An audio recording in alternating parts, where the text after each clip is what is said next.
is up, my people? Welcome back to the channel for yet another album review. I'm your boy Nassim the Dream, and you know what? If you're new to the channel, real quick, just go right ahead and hit the subscribe button and hit the bell as well to always keep notified on my newest content. It feels like it's been a minute since I came out with an album review, so I'm very sorry for the wait, guys. Thank you for being very patient with me. I've been very busy as of late. As you know, if you've been keeping up with the channel and keeping up with me, this past weekend, I attended Lollapalooza in Chicago. I am very excited to share my experience with you guys very soon, so stay tuned for that. And then on top of that, I wanted to bring in some more content for you guys even this week, but I actually got a little bit sick after the festival, so that also added to the delay. But now I'm all better, and we're gonna just go along and talk about this brand new album from the one and only Beyoncé, Renaissance. Ladies and gentlemen, it is finally here, the 7th studio installment from the one and only Beyoncé Giselle Noel's Carter,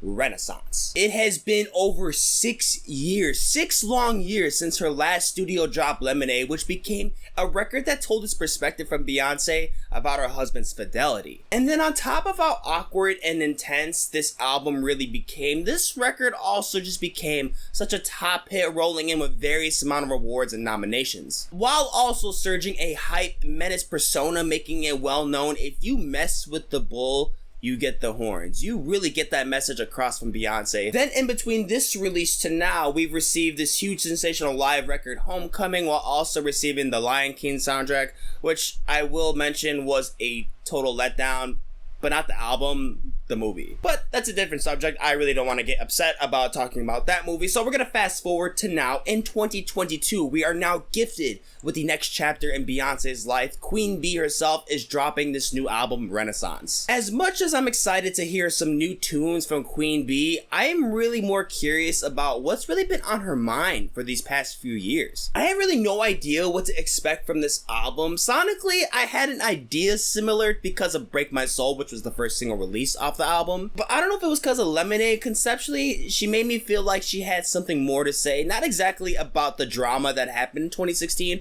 but more so about certain current things that are more relevant to our society, or maybe just into her personal life, which I really think gave me that idea because of Lemonade and how strongly it stayed on topic. But so far, there's not really anything thoughtful into the lyricism, but there's not anything that's bothering me so far either. Because real quick, I just want to fast forward into the track list on here, just to mention the song America Has a Problem. This was one of the reasons why I thought that there could be some thoughtful personas on some, like, I don't know, like some political agendas or some problems that are relevant to current society and times, maybe something with the pandemic, again, something that has something just to do with their life, I don't know, with their children, just some thoughts. But for this song in particular, there's nothing really relatively close to the topic based off the title. So I guess that's one of the things that had me kind of misleading, that this might be another concept album, but it really isn't. I just want to say this again, none of these thoughts are necessarily defects or flaws to the record. They're simply just impressions I had before entering my listen. Ultimately, what matters is the sound quality. Everything else is extra. But already kicking off into the intro track, I'm That Girl, is already given into this bass-driven dance beat on Beyoncé feeling herself and stating her dominance, that she is indeed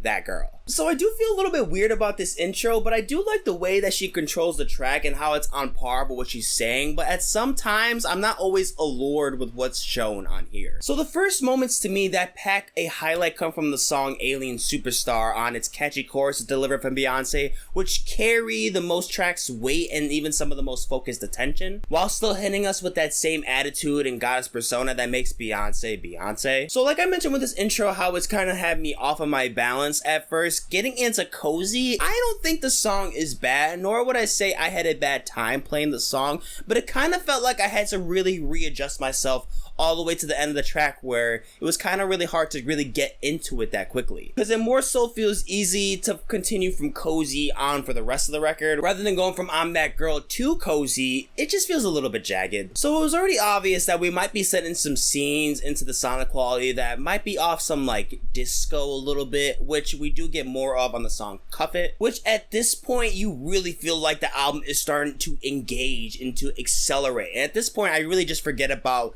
the crookedness in the beginning of the album. Because I mean, there is just so much showcase on this song that I find to be so exciting and so delicate. Her vocal energy literally shoots up tenfold at this point into the track list while adding some widely dynamic group vocals and harmonies that are just absolutely stunning. And then we're just getting smacked with these sharp transitions into energy, starting off with the singer Bean. And we're beginning to incline more into the quality of the sound design because it's starting to improve with some of the edgy sound design tricks that are probably due to Skrillex hopping onto the beat, bringing in some of these metallic warps. But it gets even crazier from here because this thing is picking up faster and faster with zero warning. Because now we flow seamlessly into Break My Soul from here, and it's just bringing more of that dance and soul pop to me, which just still keeps its flavor and only becomes more enhanced in contrast with the LP. The placement on here so far is absolutely amazing. This was my literal reaction going from energy to Break My Soul.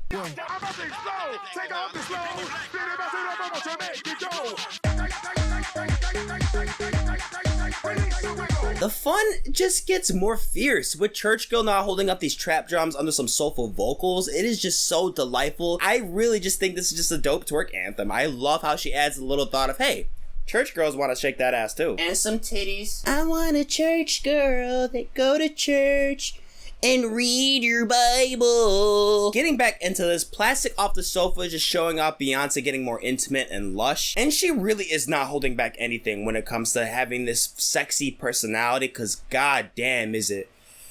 Like, it's hot in this room, but fuck. It's hot. Then we get to VIRGO'S groove, and funk never sounds so good, man. With Beyonce embracing her zodiac traits on a very sexual groove with her love describing how intense this love is for the one that she truly loves. And dude, I mean, sexy would be an understatement in the description. Like, she sounds dazzling on this track. This is the type of potency I was looking for in the album, and man, is it just...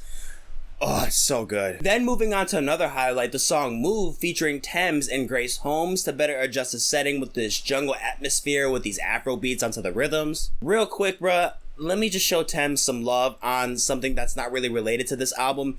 She went fucking hard on that Black Panther trailer. She went hard, bro. I gotta show love right now. I gotta switch it up. I gotta switch up the t-shirt because this is the vibe right now, dog. This is literally the vibe. We showing Tems love. We repping the king, man. We repping the king. Wakanda forever. So for Move, this kind of reminds me of a bopping track that they would play at like a Zumba class. This just has that Brazilian athleticism to how the choreography might be. I know that is fucking random as hell, but that's how we do it here, baby. But Beyonce, she does not want to chill. She wants to keep cranking up the intensity because now with the song Heated, is fucking delicious. So much personality onto this LP. I was given the impression initially that we would be going into something very, very similar to Lemonade, mainly with the concept and similar to more sonic qualities, which it is somewhat fairly similar in that idea, not conceptually, but sonically it's somewhat there on par. But I just feel like there is this obvious point where this shit gets so intense, you can cook a T-bone steak on the earbud that I played this shit through. Cause she has that dominant mindset on here that she really is that bitch. She just lets loose and says what the fuck she wants to say. She owns up to how fucking dope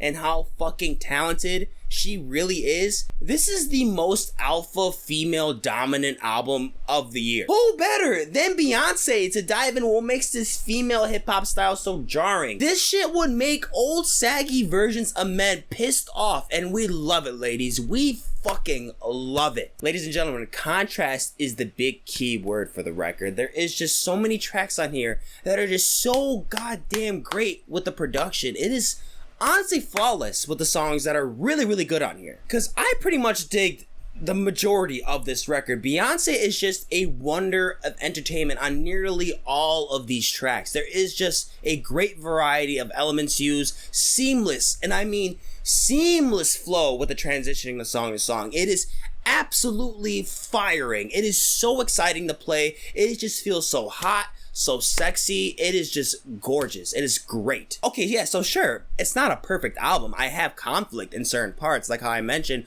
with the start of the album, it wasn't really that entailing. And then, yes, I will also say I think mainly with the last 2 tracks, you kind of feel the energy fall off a little bit. Like, I thought Pure Honey had an interesting beat switch off, but with the first one, it kind of felt like the energy really dipped down. And then Summer Renaissance was just, it felt like the closure it needed. But again, it just, you can't really ignore the transition of the energy from there. But guys, listen, besides that, I had a great time with Renaissance. I loved this record. There is hella style, there's hella great transitioning, like I say over and over and over again, because it is that good. There is plenty, and I mean plenty of bops. Plenty of great highlights from Beyonce. She fucking murdered. When you know when this thing is starting to flow, trust me, you're gonna keep flowing for a good majority of these 50 minutes. And there's also just great appreciation of dance music. Like, she uses all different elements of house, techno, funk. It's all here, and it's all used tremendously. I thought she popped off wonderfully on here. This is an album that has so many people working towards the writing, the production, etc., where it actually looks like it should be that good because of how many people are hopping onto the work of this album, and it is that good. I'm not gonna say any names or albums, but there's plenty of albums and artists that have had so many people onto the work for their album, and it has been garbage. That is not on here. It's not. It's good. It's great. And I think you should check it out. I'm gonna give Beyonce's Renaissance an 86%. Guys, as always, thank you so much for watching the video. If you enjoy, go on and like, share, comment down below, and if you're not already, subscribe to the channel. Down in the description, you'll see all the separate tracklist ratings I have for the album, more videos, and also the links to my social media accounts so you can keep with me on the daily. And I'm gonna catch you in the next one. Dose.